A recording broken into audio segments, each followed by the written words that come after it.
we're finally going to get to the climax of the story, which is pretty exciting.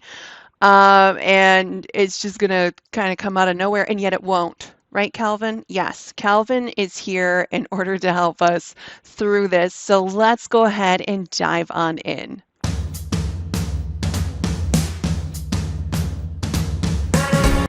Hi, everybody. I'm Mrs. Brown, and today we are going to be diving on into Chapter 7 of F. Scott Fitzgerald's The Great Gatsby.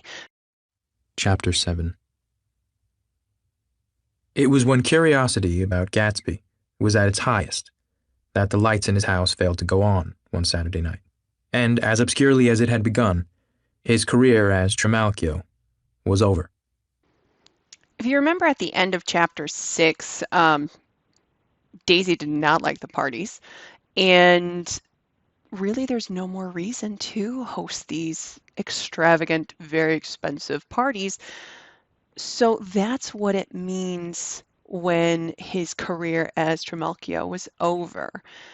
Even though most people wouldn't know who Trimalchio was, we can deduce about what he did or what he was known for, and then go and connect it to Gatsby's parties, and now that's all done.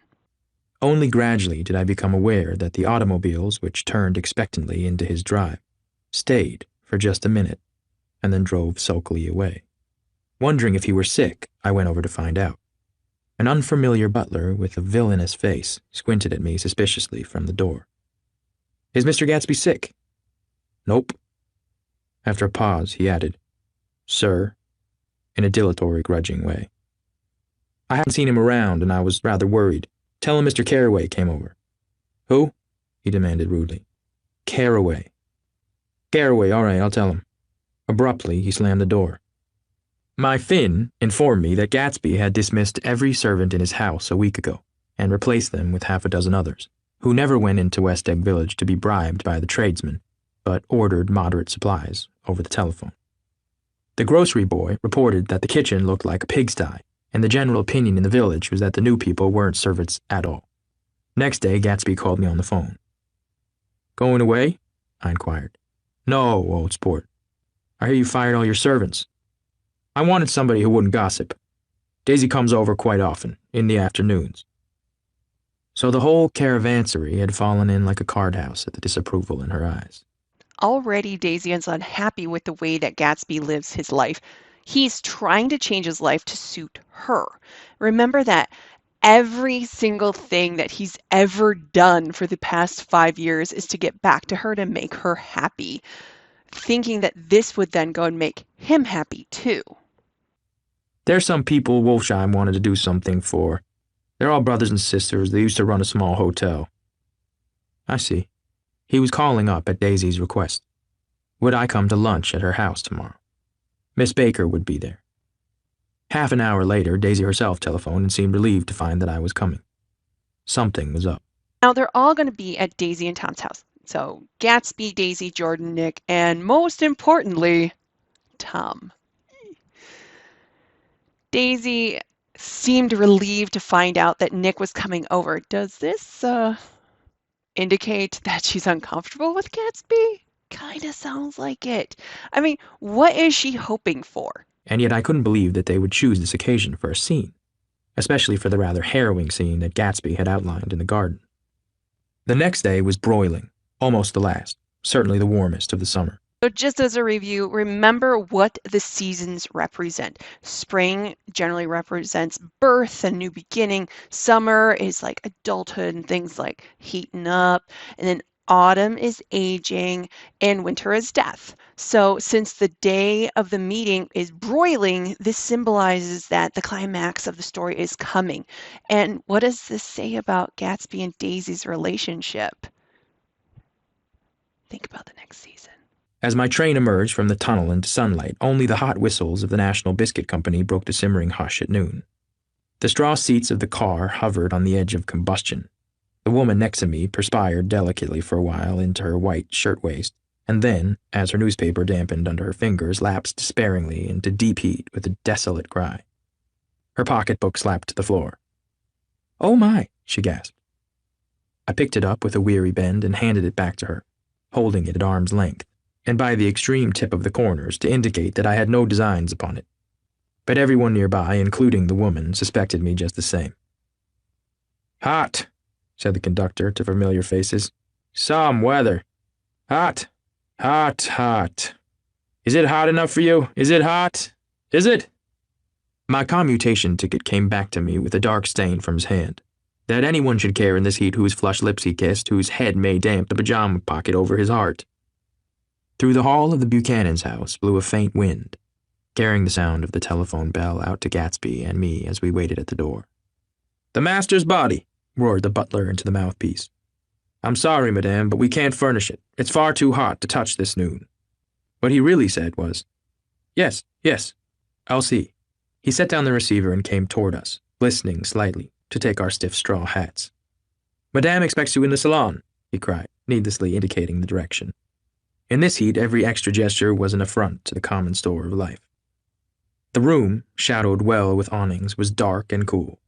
Daisy and Jordan lay upon an enormous couch, like silver idols, weighing down their own white dresses against the singing breeze of the fans. "We can't move," they said together. Jordan's fingers, powdered white over their tan, rested for a moment in mine. "And Mr. Thomas Buchanan, the athlete?" I inquired. Simultaneously, I heard his voice, gruff, muffled, husky, at the hall telephone. Gatsby stood in the center of the crimson carpet and gazed around with fascinated eyes. Daisy watched him and laughed, her sweet, exciting laugh. A tiny gust of powder rose from her bosom into the air. "The rumor is," whispered Jordan, "that that's Tom's girl on the telephone." We were silent. The voice in the hall rose high with annoyance. "Very well, then, I won't sell you the car at all. I'm under no obligations to you at all. And as for your bothering me about it at lunchtime, I won't stand that at all." "Holding down the receiver," said Daisy cynically. "No, he's not," I assured her. "It's a bona fide deal. I happen to know about it." Tom flung open the door, blocked out his space for a moment with his thick body, and hurried into the room. This is a little throwback to chapter 1. Remember back in chapter 1 when Tom went and closed all of the French doors and pretty much like killed the entire vibe in the room? Well, now he's coming on back into the room and just his body is blocking out everything and it's sucking the life out of it. And so this is going to be a huge moment of foreshadowing. "Mr. Gatsby." He put out his broad, flat hand with well-concealed dislike. "I'm glad to see you, sir. Nick?" "Make us a cold drink," cried Daisy. As he left the room again, she got up and went over to Gatsby and pulled his face down, kissing him on the mouth. "You know I love you," she murmured. Tom is in the next room and she's kissing Gatsby? What is she hoping for? "You forget there's a lady present," said Jordan. Daisy looked around doubtfully. "You kiss Nick, too." "What a low, vulgar girl." "I don't care," cried Daisy, and began to clog on the brick fireplace. Then she remembered the heat and sat down guiltily on the couch just as a freshly laundered nurse leading a little girl came into the room. Did Daisy's actions match her words? She claims not to care, but how does she then go and sit on the couch? What does this indicate about how she feels about her relationship with Gatsby? Is she really happy? "Blessed, precious," she crooned, holding out her arms. "Come to your own mother that loves you." The child, relinquished by the nurse, rushed across the room and rooted shyly into her mother's dress. "The blessed, precious. Did mother get powder on your old yellowy hair? Stand up now and say howdy do." Gatsby and I, in turn, leaned down and took the small, reluctant hand. Afterward, he kept looking at the child with surprise. I don't think he had ever really believed in its existence before. Calvin, we finally get to meet Tom and Daisy's daughter. So we had discussed whether or not Gatsby would accept the little girl. He wouldn't. So why is Daisy showing her off? What does Daisy really want? Does she really want to continue her relationship with Gatsby? No, not at all. She's done. "I got dressed before luncheon," said the child, turning eagerly to Daisy. "That's because your mother wanted to show you off." Her face bent into the single wrinkle of the small white neck. You dream, you absolute little dream. Yes, admitted the child calmly. Aunt Jordan's got on a white dress, too. How do you like Mother's friends? Daisy turned her around so that she faced Gatsby. Do you think they're pretty? Where's Daddy? Oh, we have a daddy's girl.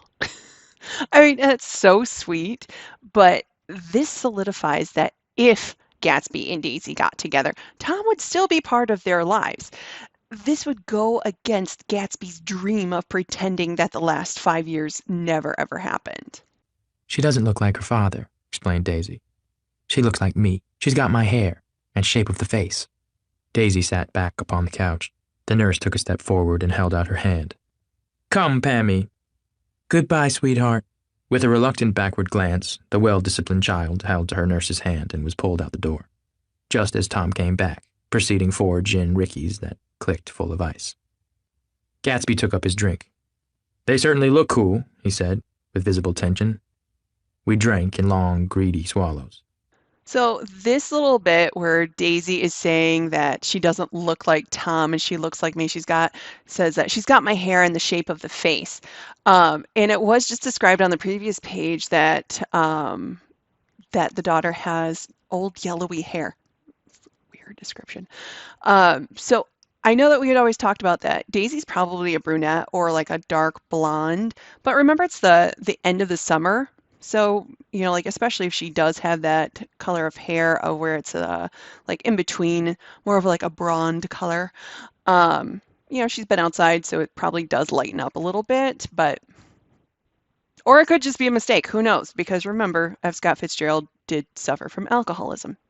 We finally get to know the daughter's name. Remember that she was brought up in chapter 1, and now it's chapter 7, and we finally get to put a name to and a face to the daughter. So little Pamela Pammy Buchanan leaves just as Tom comes back to the room. And although nothing is said outright, how does Gatsby feel about all of this? I mean, if you're unsure or think that he's unaffected, look again. I mean, Tom brought on 4 gin rickeys, which have alcohol in them, and Gatsby, quote, took up his drink and they drank in long, greedy swallows. Remember, Gatsby doesn't drink, and yet this situation has him so flustered that he's drinking. I read somewhere that the sun's getting hotter every year, said Tom genially. It seems that pretty soon the Earth's going to fall into the sun. Oh, wait a minute. It's just the opposite. The sun's getting colder every year. Come outside, he suggested to Gatsby. I'd like you to have a look at the place. I went with them out to the veranda. On the green sound, stagnant in the heat, one small sail crawled slowly toward the fresher sea. Gatsby's eyes followed it momentarily. He raised his hand and pointed across the bay. I'm right across from you. So you are. Our eyes lifted over the rose beds and the hot lawn and the weedy refuse of the dog days along shore. Slowly, the white wings of the boat moved against the blue, cool limit of the sky. Ahead lay the scalloped ocean and the abounding blessed isles. There's sport for you, said Tom, nodding. I'd like to be out there with him for about an hour. We had luncheon in the dining room, darkened too against the heat, and drank down nervous gaiety with the cold ale. What'll we do with ourselves this afternoon? Cried Daisy. And the day after that, and the next 30 years. Is Daisy really talking about what to do for the afternoon, or is she talking about something deeper? Don't be morbid, Jordan said. Life starts all over again when it gets crisp in the fall. Okay, so for all of my people who have shipped Nick and Jordan, even though I was kind of telling you from all of the other chapters that it's just not going to work, look back at what those seasons represent. Will their relationship survive? But it's so hot, insisted Daisy on the verge of tears, and everything's so confused. Let's all go to town. Daisy is not talking about the temperature. What is she really confused about? I don't know. Her voice struggled on through the heat, beating against it, molding its senselessness into forms. I've heard of making a garage out of a stable, Tom was saying to Gatsby, but I'm the first man who ever made a stable out of a garage. Who wants to go to town? Demanded Daisy insistently. Gatsby's eyes floated toward her. Ah, she cried. You look so cool. Their eyes met, and they stared at each other, alone in space. With an effort, she glanced down at the table. You always look so cool, she repeated. She had told him that she loved him, and Tom Buchanan saw. He was astounded. His mouth opened a little, and he looked at Gatsby, and then back at Daisy as if he had just recognized her as someone he knew a long time ago. Oh no. Tom has just realized that his wife is having an affair with Gatsby. Oh gosh, how is he going to react? Oh gosh, let's read on. You resemble the advertisement of the man, she went on innocently. You know the advertisement of the man? All right, broke in Tom quickly. I'm perfectly willing to go to town. Come on, we're all going to town. Oh, so now he's willing to bend over backwards and do anything that Daisy asks. Did they? This is such a weird relationship. I mean, like, I know that they love each other, but they are so toxic. Just wow. He got up, his eyes still flashing between Gatsby and his wife. No one moved. Come on! His temper cracked a little. What's the matter, anyhow? If we're going to town, let's start. His hand, trembling with his effort at self-control, bore to his lips the last of his glass of ale. Daisy's voice got us to our feet and out onto the blazing gravel drive. Are we just going to go? She objected. Like this? Aren't we going to let anyone smoke a cigarette first? And when she gets her way, she's not happy. Ugh, these two. Everybody smoked all through lunch. Oh, let's have fun, she begged him. It's too hot to fuss. He didn't answer. Have it your own way, she said. Come on, Jordan. They went upstairs to get ready while we three men stood there shuffling the hot pebbles with our feet. A silver curve of the moon hovered already in the western sky. Gatsby started to speak, changed his mind, but not before Tom wheeled and faced him expectantly. Have you got your stables here? Asked Gatsby with an effort. About a quarter of a mile down the road. Oh. A pause. I don't see the idea of going to town, broke out Tom savagely. Women get these notions in their heads. Shall we take anything to drink? Called Daisy from an upper window. I'll get some whiskey, answered Tom. He went inside. Gatsby turned to me rigidly. I can't say anything in this house, old sport. She's got an indiscreet voice, I remarked. It's full of... I hesitated. Her voice is full of money, he said suddenly. That was it. I never understood it before. It was full of money. That was the inexhaustible charm that rose and fell in it. The jingle of it, the cymbal song of it. High in a white palace, the king's daughter, the golden girl. Tom came out of the house, wrapping a quart bottle in a towel, followed by Daisy and Jordan wearing small tight hats of metallic cloth and carrying light capes over their arms. Shall we all go in my car? Suggested Gatsby. He felt the hot green leather of the seat. I ought to have left it in the shade. Is it standard shift? Demanded Tom. Yes. Well, you take my coupe and let me drive your car to town. The suggestion was distasteful to Gatsby. So let me get this right. Let me just get this straight. Tom's suggestion of switching cars is distasteful to Gatsby, but having an affair with Tom's wife is okay with him, I guess. I don't think there's much gas, he objected. Plenty of gas, said Tom boisterously. He looked at the gauge. And if it runs out, I can stop at a drugstore. You can buy anything at a drugstore nowadays. A pause followed this apparently pointless remark. Daisy looked at Tom, frowning, and an indefinable expression, at once definitely unfamiliar and vaguely recognizable, as if I had only heard it described in words, passed over Gatsby's face. Come on, Daisy, said Tom, pressing her with his hand toward Gatsby's car. I'll take you in this circus wagon. He opened the door, but she moved out from the circle of his arm. You take Nick and Jordan. We'll follow you in the coupe. She walked close to Gatsby, touching his coat with her hand. Jordan and Tom and I got to the front seat of Gatsby's car. Tom pushed the unfamiliar gears tentatively, and we shot off into the oppressive heat, leaving them out of sight behind. This is so awkward. Tom wants to get Daisy alone in the car. Probably be like, "What are you doing?" but she chose Gatsby. Is this foreshadowing? I mean, after the mixed messages that she's been sending all afternoon, what is she really trying to accomplish here? Did you see that? Demanded Tom. See what? He looked at me keenly, realizing that Jordan and I must have known all along. You think I'm pretty dumb, don't you? He suggested. Perhaps I am, but I have almost a second sight sometimes that tells me what to do. Maybe you don't believe that, but science.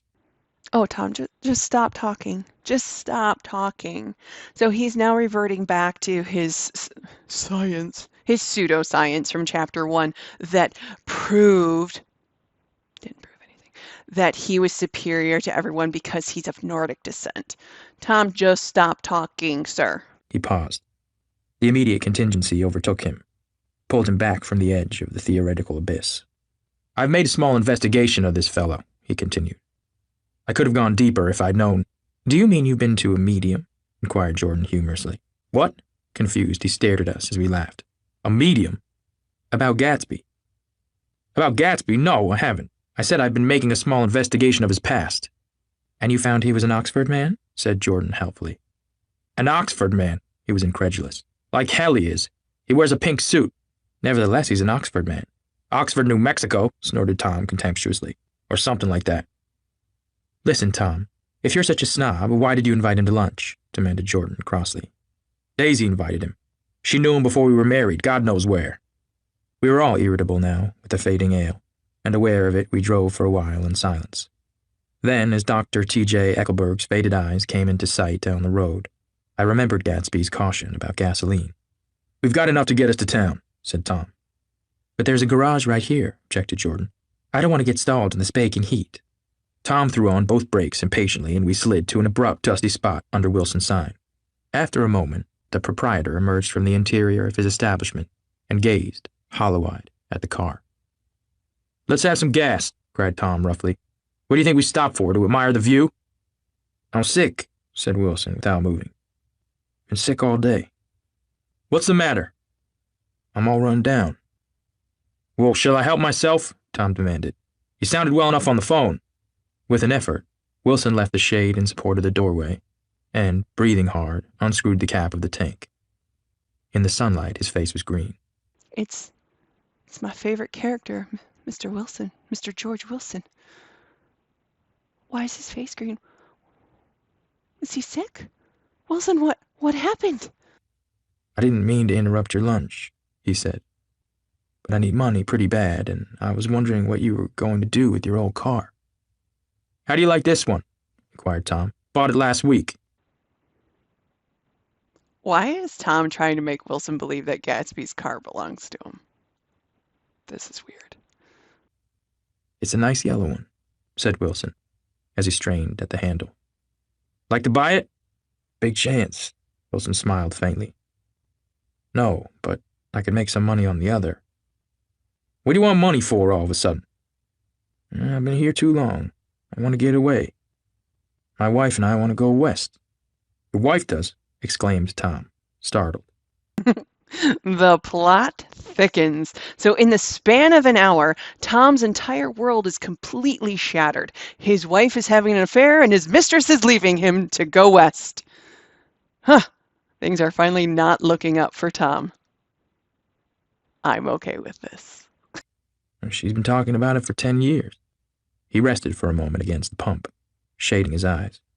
And now she's going whether she wants to or not. I'm going to get her away. Whether she wants to go or not, I'm going to get her away. Mr. George Wilson, you're my favorite character out of this entire book. Don't say things like that because that is just, it doesn't sound right. It sounds very ominous, and I don't like how that sounds. Wait, did Wilson find out about her affair? Okay, if he did, why is he being so nice to Tom? Like, why doesn't Tom have a broken nose to go and match Myrtle's? Too soon? Too soon. The coupe flashed by us with a flurry of dust and the flash of a waving hand. What do I owe you? Demanded Tom harshly. I just got wised up to something funny the last 2 days, remarked Wilson. That's why I want to get away. That's why I've been bothering you about the car. So something happened where Wilson found out about an affair, but not necessarily Myrtle's affair with Tom. What do I owe you? $1.20. The relentless beating heat was beginning to confuse me, and I had a bad moment there before I realized that, so far, his suspicions hadn't alighted on Tom. He had discovered that Myrtle had some sort of life apart from him in another world, and the shock had made him physically sick. What could it have been that made Wilson realize that Myrtle was having an affair? I mean, this poor man. He works hard, he owns his own business, he loves his wife, and the shock of finding out has made him physically ill. He does not deserve this. He is the unsung hero. I stared at him, and then at Tom, who had made a parallel discovery less than an hour before, and it occurred to me that there was no difference between men, in intelligence or race, so profound as a difference between the sick and the well. This is a profound statement, especially for a book written in the 1920s. Nick believes that nothing separates people, not race, not smarts, except for the difference between those who are sick and those who are well. Well done, F. Scott Fitzgerald. I applaud you. Wilson was so sick that he looked guilty, unforgivably guilty, as if he just got some poor girl with child. I'll let you have that car, said Tom. I'll send it over tomorrow afternoon. Tom is willing to give up Myrtle. He's finally showing that he does have a conscience. That locality was always vaguely disquieting, even in the broad glare of afternoon, and now I turned my head as though I had been warned of something behind. Over the ash heaps, the giant eyes of Dr. T.J. Eckelberg kept their vigil, but I perceived, after a moment, that other eyes were regarding us with peculiar intensity from less than 20 feet away. In one of the windows over the garage, the curtains had been moved aside a little, and Myrtle Wilson was peering down at the car. This is kind of creepy. Myrtle is watching the car and she sees three people in it. Tom, she's having an affair with, Nick, who she's met and has been to her little love nest in New York City, and Jordan. Now, Myrtle has never met Daisy, so who does she think Jordan is? So engrossed was she that she had no consciousness of being observed, and one emotion after another crept into her face like objects into a slowly developing picture. Her expression was curiously familiar. It was an expression I had often seen on women's faces, but on Myrtle Wilson's face it seemed purposeless and inexplicable, until I realized that her eyes, wide with jealous terror, were fixed not on Tom, but on Jordan Baker, whom she took to be his wife. Remember that there are three different love triangles going on within this book. And if you go and look at who is the strongest within each of them and then put them up against each other, you'll probably be able to figure out the rest of the book. We've also gone and analyzed how Gatsby and Myrtle are foils for one another. Now, both are obsessed with the thought of their loves, but they're not actually in love with that person. So Gatsby's not really in love with Daisy. He's in love with the thought of Daisy and what Daisy can do for him. Myrtle's not actually in love with Tom. She's in love with, well, let's face it, his money and the thought of what his money can do for her. So Myrtle has just lost her way out of her current life, but she doesn't want that to happen. And this is going to make her extremely dangerous. If we look back at chapter 1, remember when they were at dinner and Myrtle kept calling? This woman does not give up. She doesn't know when to stop. And so she is a very, very dangerous woman at this point. So if she could, what do you think that she would do to Jordan, who she believes is Daisy? There is no confusion like the confusion of a simple mind, and as we drove away, Tom was feeling the hot whips of panic. His wife and his mistress, until an hour ago secure and inviolate, were slipping precipitately from his control. Instinct made him step on the accelerator with the double purpose of overtaking Daisy and leaving Wilson behind, and we sped along toward Astoria at 50 miles an hour, until, among the spidery girders of the elevated, we came in sight of the easy-going blue coupe. Those big movies around 50th Street are cool, suggested Jordan. I love New York on summer afternoons when everyone's away. There's something very sensuous about it, overripe, as if all sorts of funny fruits were going to fall into your hands. The word sensuous had the effect of further disquieting Tom. But before he could invent a protest, the coupe came to a stop, and Daisy signaled us to draw up alongside. "Where are we going?" she cried. "How about the movies?" "It's so hot," she complained. "You go. We'll ride around and meet you after." With an effort, her wit rose faintly. "We'll meet you on some corner. I'll be the man smoking 2 cigarettes. "We can't argue about it here," Tom said impatiently, as a truck gave out a cursing whistle behind us. "You follow me to the south side of Central Park, in front of the plaza." Several times he turned his head and looked back for their car, and if the traffic delayed them, he slowed up until they came into sight. I think he was afraid they would dart down a side street and out of his life forever. So remember that Tom does love Daisy in his own twisted and weird and toxic way. He really doesn't want to lose her. But they didn't, and we all took the less explicable step of engaging the parlor of a suite in the Plaza Hotel. The hotel does actually exist in New York City, and it's pretty impressive looking. The prolonged and tumultuous argument that ended by herding us into that room eludes me, though I have a sharp physical memory that, in the course of it, my underwear kept climbing like a damp snake around my legs and intermittent beads of sweat raced cool across my back. The notion originated with Daisy's suggestion that we hire 5 bathrooms and take cold baths, and then assumed more tangible form as a place to have a mint julep. Each of us said over and over that it was a crazy idea. We all talked at once to a baffled clerk and thought, or pretended to think, that we were being very funny. The room was large and stifling, and though it was already 4 o'clock, opening the windows admitted only a gust of hot shrubbery from the park. Daisy went to the mirror and stood with her back to us, fixing her hair. "It's a swell suite," whispered Jordan respectfully, and everyone laughed.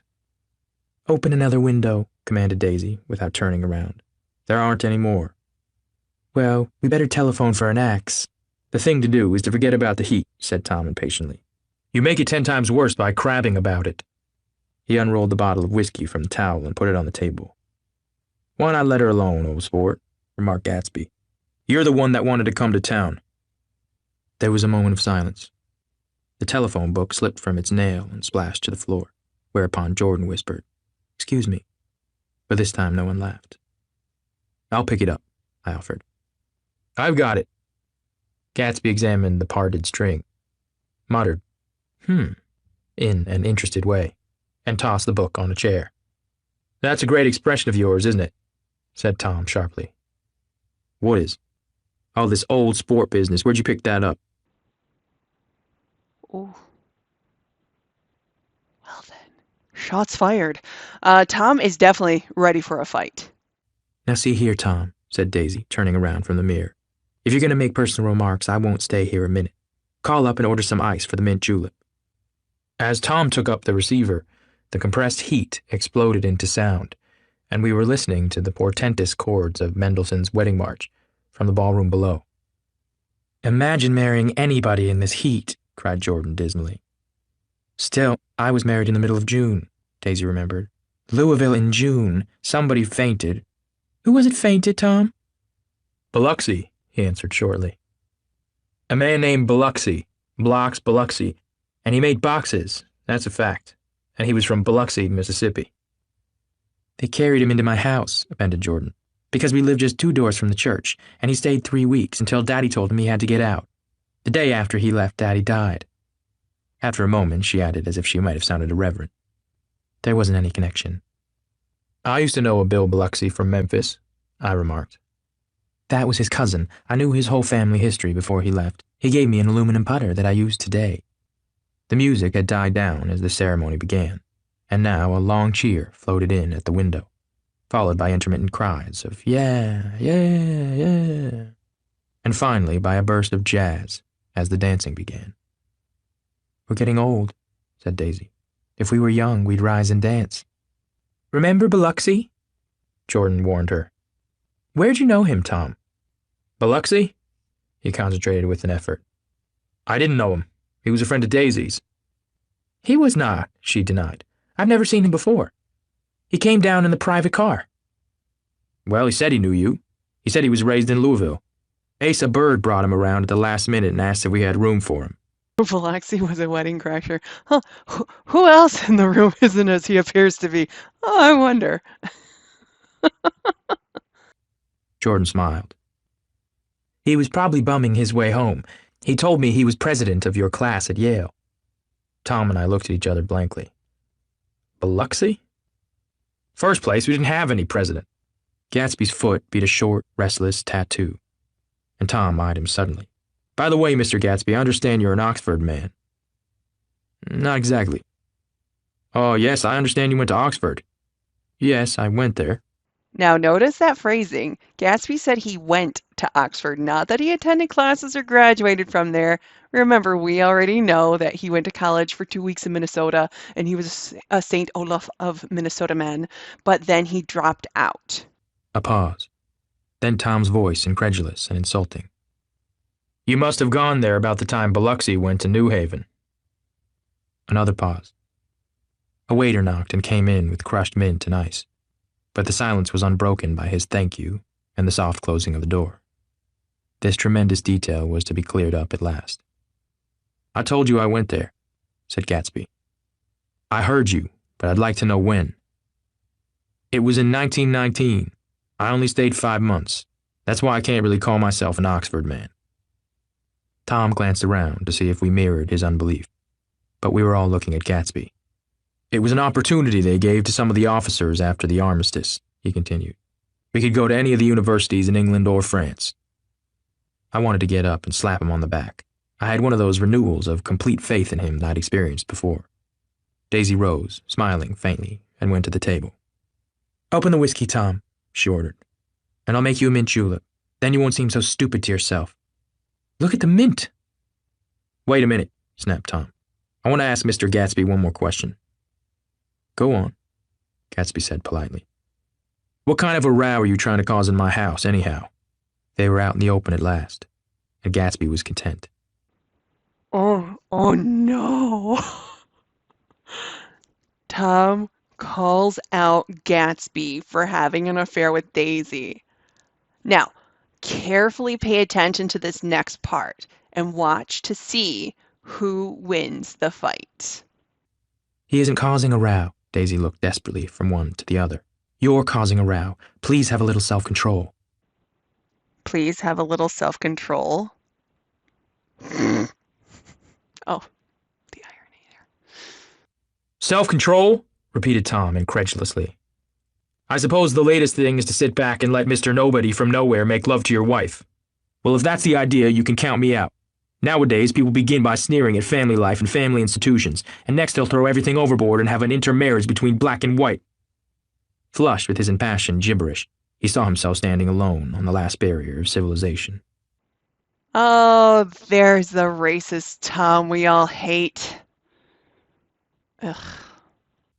We're all white here, murmured Jordan. I know I'm not very popular. I don't give big parties. I suppose you've got to make your house into a pigsty in order to have any friends, in the modern world. Angry as I was, as we all were, I was tempted to laugh whenever he opened his mouth. The transition from libertine to prig was so complete. I've got something to tell you, old sport, began Gatsby, but Daisy guessed at his intention. Please don't, she interrupted helplessly. Please, let's all go home. Why don't we all go home? Remember what Gatsby wants Daisy to say to Tom, that she never loved Tom and was running away with Gatsby and was going to erase like the last 5 years of her life. Does it really sound like she wants to do that, though? That's a good idea. I got up. Come on, Tom. Nobody wants a drink. I want to know what Mr. Gatsby has to tell me. Your wife doesn't love you, said Gatsby. She's never loved you. She loves me. You must be crazy, exclaimed Tom automatically. Gatsby sprang to his feet, vivid with excitement. She never loved you. Do you hear? He cried. She only married you because I was poor, and she was tired of waiting for me. It was a terrible mistake, but in her heart she never loved anyone except me. Gatsby is finally able to say what he's been planning on for 5 years. Will it work out in his favor? At this point, Jordan and I tried to go, but Tom and Gatsby insisted with competitive firmness that we remain, as though neither of them had anything to conceal. and it would be a privilege to partake vicariously of their emotions. Sit down, Daisy. Tom's voice groped unsuccessfully for the paternal note. What's been going on? I want to hear all about it. I told you what's been going on, said Gatsby. Going on for 5 years. And you didn't know. Tom turned to Daisy sharply. You've been seeing this fellow for 5 years? So just as a reminder, remember that Daisy knew that Gatsby lived across the bay, right next door to Nick, her cousin, for like, I don't know, like 6 weeks. And she did not reach out to him. She didn't go to any parties. She was just still living her life. So, did she really ever think of Gatsby during this time? Not seeing, said Gatsby. No, we couldn't meet. But both of us loved each other all that time, old sport, and you didn't know. I used to laugh sometimes. But there was no laughter in his eyes. To think that you didn't know. Oh, that's all. Tom tapped his thick fingers together like a clergyman and leaned back in his chair. You're crazy, he exploded. I can't speak about what happened 5 years ago because I didn't know Daisy then. And I'll be damned if I see how you got within a mile of her unless you brought the groceries to the back door. But all the rest of that's a goddamn lie. Daisy loved me when she married me, and she loves me now. No, said Gatsby, shaking his head. She does, though. The trouble is that sometimes she gets foolish ideas in her head and she doesn't know what she's doing. He nodded sagely. And what's more, I love Daisy too. Once in a while I go off on a spree and make a fool of myself, but I always come back, and in my heart I love her all the time. They have such a messed up marriage. I mean, yes, they do love each other, but they each want the attention at all times and they're not happy unless they have it. This is just toxic. You're revolting, said Daisy. She turned to me, and her voice, dropping an octave lower, filled the room with thrilling scorn. Do you know why we left Chicago? I'm surprised they didn't treat you to the story of that little spree. Gatsby walked over and stood beside her. Daisy, that's all over now, he said earnestly. Doesn't matter anymore. Just tell him the truth, that you never loved him, and it's all wiped out forever. She looked at him blindly. Why? How could I love him? Possibly. You never loved him. She hesitated.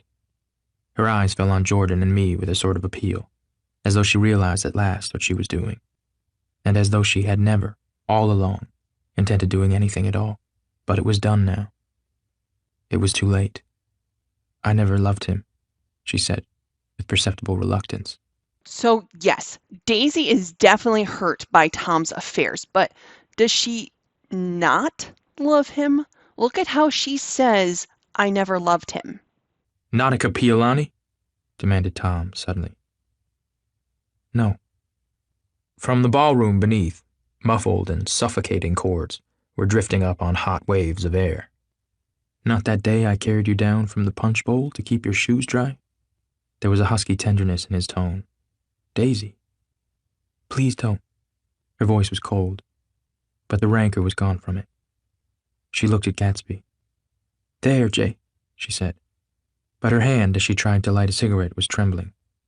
Suddenly, she threw the cigarette and the burning match on the carpet. Oh, you want too much, she cried to Gatsby. I love you now. Isn't that enough? I can't help what's past. She began to sob helplessly. I did love him once, but I loved you too. Gatsby's eyes opened and closed. You loved me too, he repeated. Can Gatsby ever accept that Daisy loves another man? Even that's a lie, said Tom savagely. She didn't know you were alive. Why, there are things between Daisy and me that you'll never know, things that neither of us can ever forget. The word seemed to bite physically into Gatsby. I want to speak to Daisy alone, he insisted. She's all excited now. Even alone, I can't say I never loved Tom, she admitted in a pitiful voice. It wouldn't be true. Of course it wouldn't, agreed Tom. She turned to her husband. As if it mattered to you, she said. Of course it matters. I'm going to take better care of you from now on. So who won the argument? Who did Daisy decide to be with? You don't understand, said Gatsby, with a touch of panic. You're not going to take care of her anymore. I'm not? Tom opened his eyes wide and laughed. He could afford to control himself now. Why's that? Daisy's leaving you. Nonsense.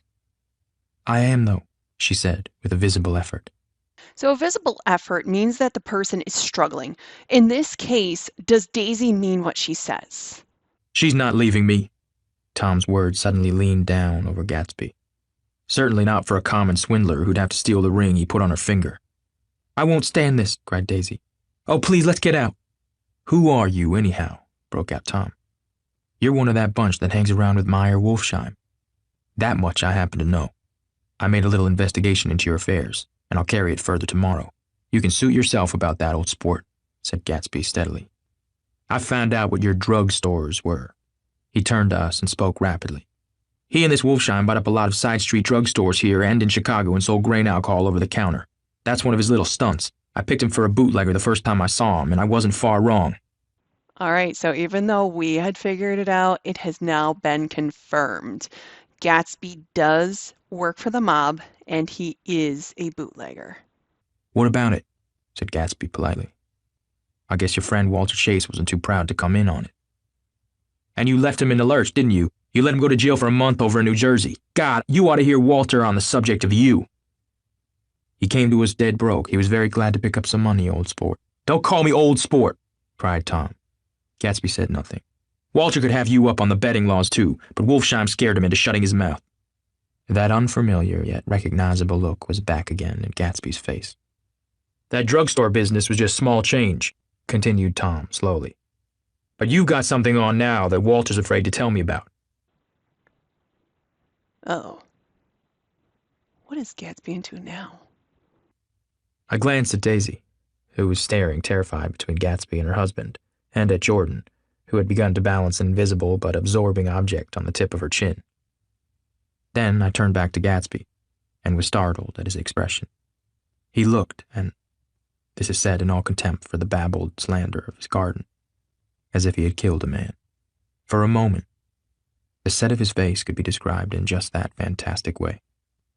It passed, and he began to talk excitedly to Daisy, denying everything, defending his name against accusations that had not been made.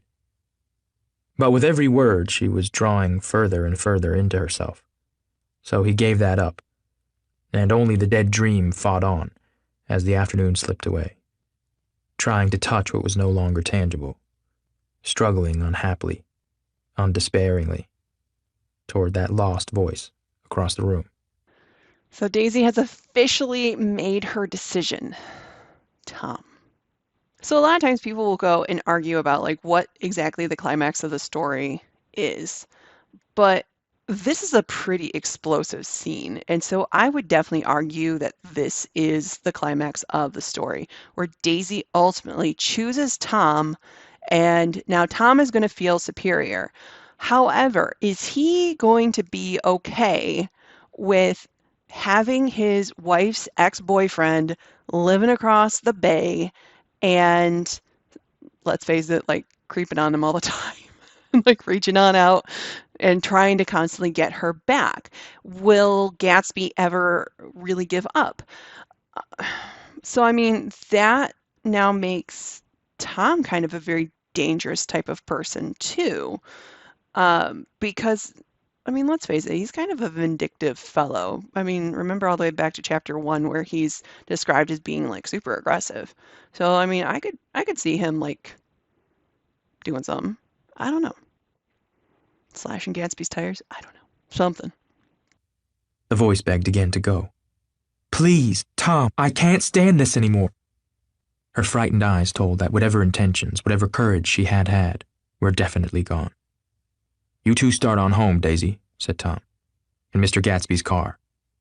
She looked at Tom, alarmed now, but he insisted with magnanimous scorn. Go on. He won't annoy you. I think he realizes that his presumptuous little flirtation is over. Tom is so sure that Daisy will stay with him that he's giving Daisy a way to say goodbye to Gatsby alone. They were gone, without a word. Snapped out, made accidental, isolated, like ghosts. Even from our pity. After a moment, Tom got up and began wrapping the unopened bottle of whiskey in a towel. Want any of this stuff? Jordan? Nick? I didn't answer. Nick, he asked again. What? Want any? No. I just remembered that today's my birthday. I was 30. Before me stretched the portentous, menacing road of a new decade. It was 7 o'clock when we got into the coupe with him and started for Long Island. Tom talked incessantly, exulting and laughing, but his voice was as remote from Jordan and me as the foreign clamor on the sidewalk or the tumult of the elevated overhead. Human sympathy has its limits, and we were content to let all their tragic arguments fade with the city lights behind. 30, the promise of a decade of loneliness, a thinning list of single men to know, a thinning briefcase of enthusiasm, thinning hair. But there was Jordan beside me, who, unlike Daisy, was too wise ever to carry well-forgotten dreams from age to age. As we passed over the dark bridge, her wan face fell lazily against my coat's shoulder, and the formidable stroke of 30 died away with the reassuring pressure of her hand. So we drove on toward death, through the cooling twilight. So we drove on toward death? That's ominous. Now, the events at the Plaza Hotel have a direct correlation to what Nick is about to reveal. The young Greek, Michaelis, who ran the coffee joint beside the ash heaps, was the principal witness at the inquest.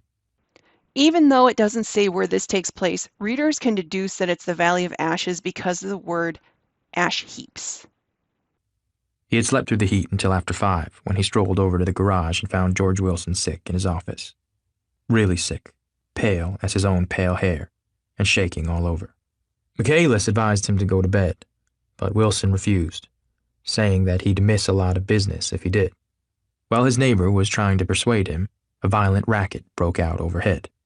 I've got my wife locked up in there, explained Wilson calmly. She's going to stay there till the day after tomorrow, and then we're going to move away. Oh, that's not okay. So Myrtle's betrayal has completely broken Wilson, and he had her locked up inside the apartment. Wilson, you are no longer in my top number one character because that's not okay to do. Michaelis was astonished. They had been neighbors for 4 years, and Wilson had never seemed faintly capable of such a statement. Generally, he was one of those worn-out men. When he wasn't working, he sat on a chair in the doorway and stared at people and the cars that passed along the road. When anyone spoke to him, he invariably laughed in an agreeable, colorless way. He was his wife's man and not his own. Oh, this is so sad. He was his wife's man and not his own. That means that he lives for Myrtle. Like, if she leaves him, he's dead. Like, his soul will just stop existing. Oh. So naturally, Michaelis tried to find out what had happened, but Wilson wouldn't say a word. Instead, he began to throw curious, suspicious glances at his visitor and ask him what he'd been doing at certain times on certain days. Just as the latter was getting uneasy, some workmen came past the door bound for his restaurant, and Michaelis took the opportunity to get away, intending to come back later. But he didn't. He supposed he forgot to, that's all. When he came outside again, a little after 7, he was reminded of the conversation because he heard Mrs. Wilson's voice, loud and scolding, downstairs in the garage. "Beat me!" he heard her cry. "Throw me down and beat me, you dirty little coward!" A moment later, she rushed out into the dusk, waving her hands and shouting. Before he could move from his door, the business was over. Myrtle somehow escaped the locked apartment and then runs away. The death car, as the newspapers called it, didn't stop. It came out of the gathering darkness, wavered tragically for a moment, and then disappeared around the next bend. Michaelis wasn't even sure of its color. He told the first policeman that it was light green. The other car, the one going toward New York, came to rest 100 yards beyond, and its driver hurried back to where Myrtle Wilson, her life violently extinguished, knelt in the road and mingled her thick, dark blood with the dust. Oh no. So Myrtle ran out into the road to escape Wilson, and a car hit her and didn't stop. And she was actually hit twice. So a light colored car and then a second, like regular looking car. Who do we know who has a light colored car? Michaelis and this man reached her first, but when they had torn open her shirtwaist, still damp with perspiration, they saw that her left breast was swinging loose like a flap, and there was no need to listen for the heart beneath. The mouth was wide open and ripped at the corners, as though she had choked a little in giving up the tremendous vitality she had stored so long. We saw the 3 or 4 automobiles in the crowd when we were still some distance away. "Wreck," said Tom. "That's good. Wilson will have a little business at last." Okay, this is an example of dramatic irony. So we as the readers know that Myrtle is dead, but Tom doesn't. So read carefully as he finds out about her death. Did Tom care for Myrtle in his own way? He slowed down, but still without any intention of stopping, until, as we came nearer, the hushed, intent faces of the people at the garage door made him automatically put on the brakes. "We'll take a look," he said doubtfully. "Just a look." I became aware now of a hollow, wailing sound which issued incessantly from the garage. A sound which, as we got out of the coupe and walked toward the door, resolved itself into the words, "Oh my God," uttered over and over in a gasping moan. "There's some bad trouble here," said Tom excitedly. He reached up on tiptoes and peered over a circle of heads into the garage, which was lit only by a yellow light and a swinging wire basket overhead. Then he made a harsh sound in his throat, and with a violent thrusting movement of his powerful arms pushed his way through. Oh, that's the moment he realized that the dead person's Myrtle. The circle closed up again with a running murmur of expostulation. It was a minute before I could see anything at all. Then new arrivals deranged the line, and Jordan and I were pushed suddenly inside. Myrtle Wilson's body, wrapped in a blanket and then in another blanket, as though she suffered from a chill in the hot night, lay on a work table by the wall. And Tom, with his back to us, was bending over it, motionless. Next to him stood a motorcycle policeman taking down names with much sweat and correction in a little book. At first, I couldn't find the source of the high, groaning words that echoed clamorously through the bare garage. Then I saw Wilson standing on the raised threshold of his office, swaying back and forth, and holding to the doorposts with both hands. Some man was talking to him in a low voice and attempting, from time to time, to lay a hand on his shoulder, but Wilson neither heard nor saw. His eyes would drop slowly from the swinging light to the laden table by the wall, and then jerk back to the light again, and he gave out incessantly his high, horrible call. "Oh my God, oh my God, oh God, oh my God." Poor Wilson. He is just in complete shock. Presently, Tom lifted his head with a jerk, and after staring around the garage with glazed eyes, addressed a mumbled, incoherent remark to the policeman. "M-A-V," the policeman was saying. "Oh, no R," corrected the man. "M-A-V-R-O. "Listen to me," muttered Tom fiercely. "R," said the policeman. "O, G, G." He looked up as Tom's broad hand fell sharply on his shoulder. "What you want, fella? What happened? That's what I want to know." "Auto hit her. Instantly killed." "Instantly killed," repeated Tom, staring. "She ran out in the road. Son of a bitch didn't even stop his car." "There was 2 cars," said McAllis. "One coming, one going, see?" "Going where?" asked the policeman keenly. "One going each way. Well, she—" His hand rose toward the blankets, but stopped halfway and fell to his side.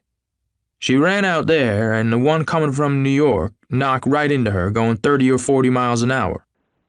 So the first vehicle, which was the light-colored car, killed her. And the car didn't stop, which makes it a crime rather than an accident. And the light-colored car was speeding and it came from New York.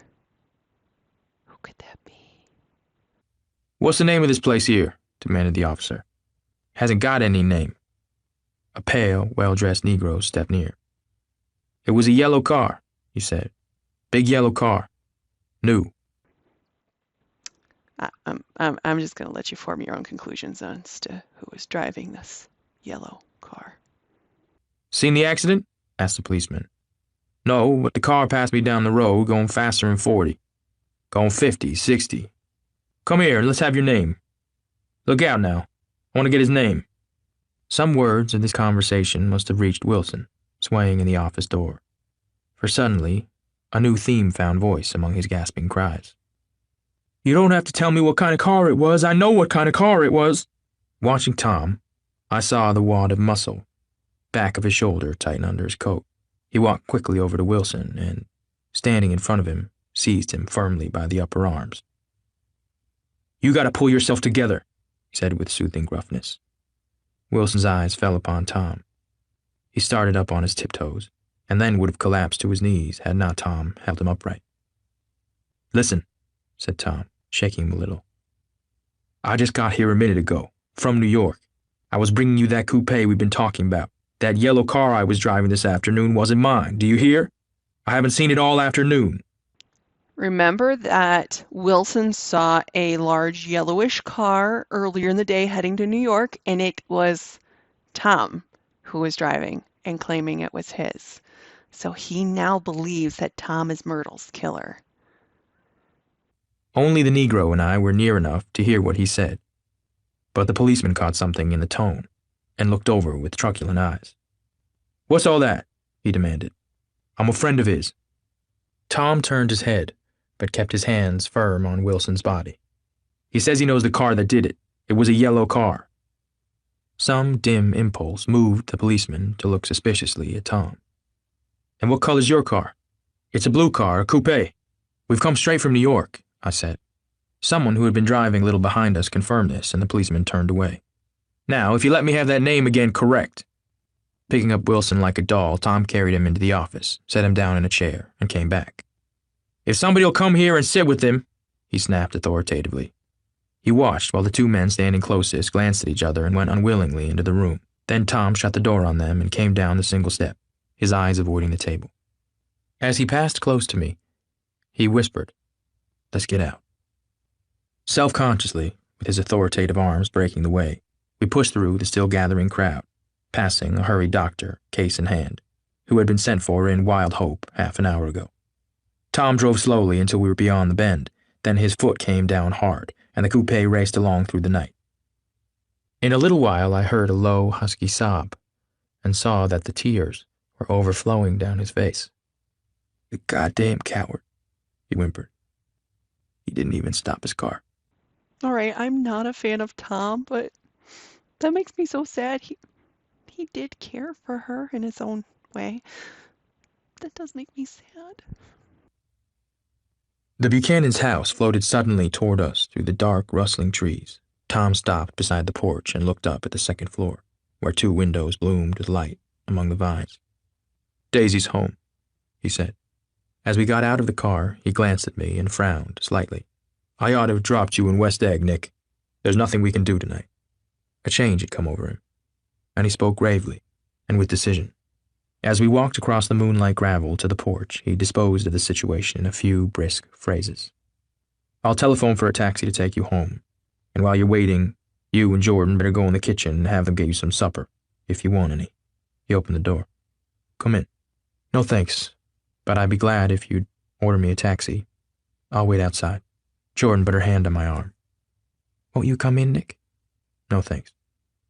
I was feeling a little sick, and I wanted to be alone. But Jordan lingered for a moment more. It's only 9:30, she said. I'd be damned if I'd go in. I'd had enough of all of them for one day. And suddenly that included Jordan, too. She must have seen something of this in my expression, for she turned abruptly away and ran up the porch steps into the house.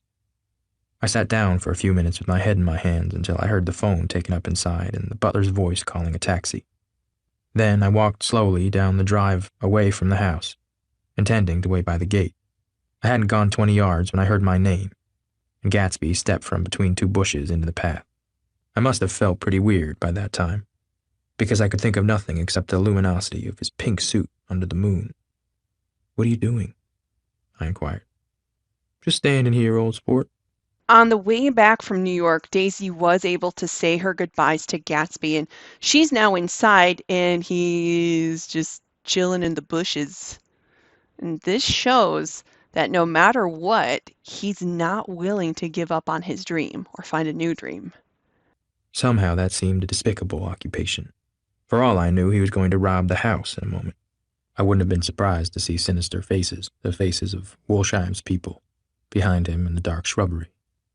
Did you see any trouble on the road? He asked after a minute. Yes. He hesitated. Was she killed? Yes. I thought so. I told Daisy I thought so. It's better that the shock should all come at once. She stood it pretty well. He spoke as if Daisy's reaction was the only thing that mattered. I got to West Egg by a side road, he went on, and left the car in my garage. I don't think anybody saw us, but of course I can't be sure. I disliked him so much by this time that I didn't find it necessary to tell him he was wrong. Who was the woman? He inquired. Her name was Wilson. Her husband owns the garage. How the devil did it happen? Well, I tried to swing the wheel. He broke off, and suddenly I guessed that the truth. Was Daisy driving? Yes, he said after a moment. But of course I'll say I was. Gatsby wasn't the driver. You see, when we left New York, she was very nervous, and she thought it would steady her to drive. And this woman rushed out at us just as we were passing a car coming the other way. It all happened in a minute, but it seemed to me that she wanted to speak to us, thought we were somebody she knew.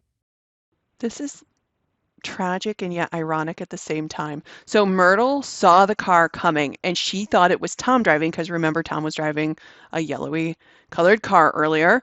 And so she ran out into the road thinking that she could escape to the life that she wanted.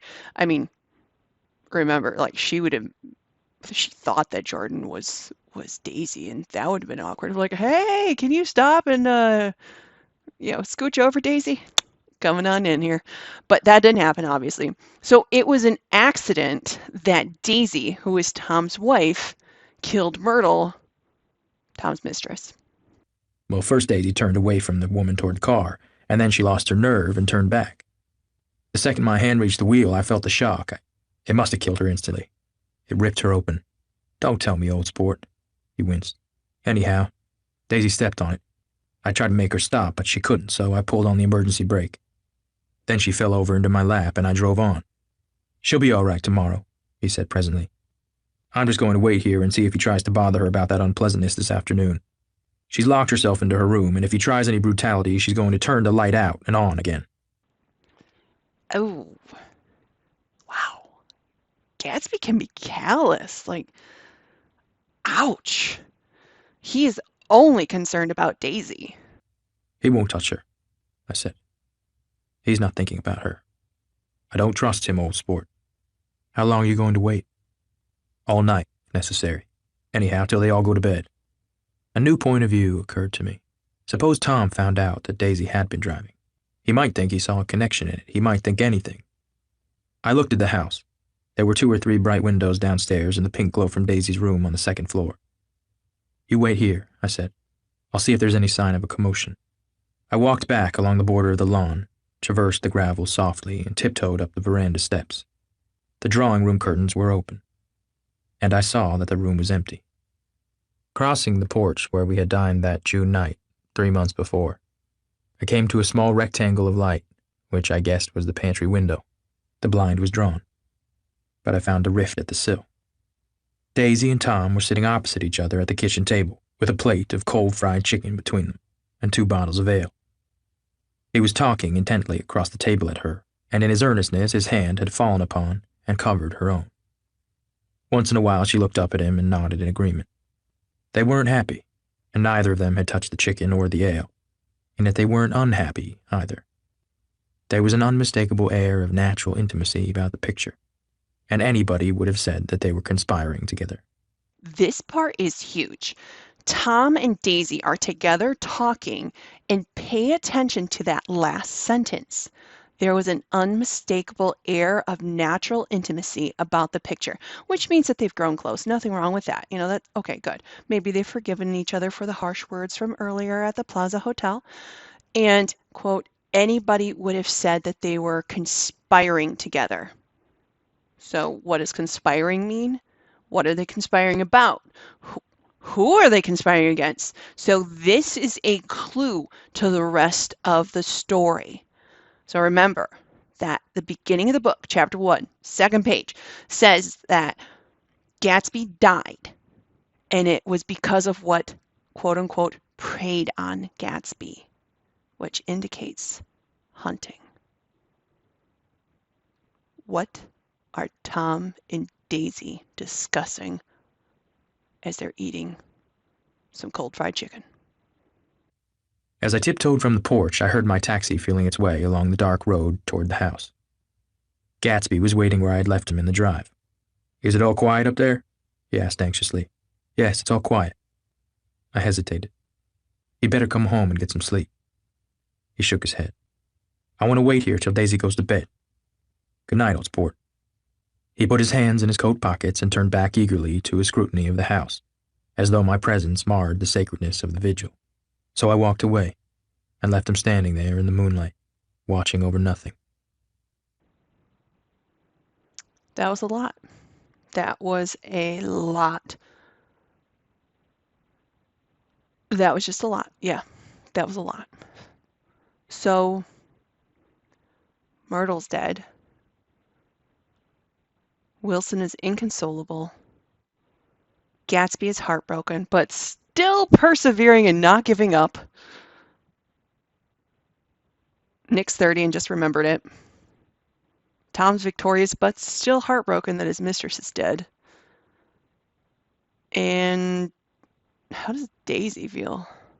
She accidentally killed someone. She doesn't know that it's the mistress. I wonder if Tom told her. I wonder. How's this gonna end? What were they discussing over that cold fried chicken? Like, that is going to really, really, really bother me. We're in the falling action now, y'all. So things are going to go very fast. And we're speeding towards the resolution, which is when Gatsby is going to die. Oh.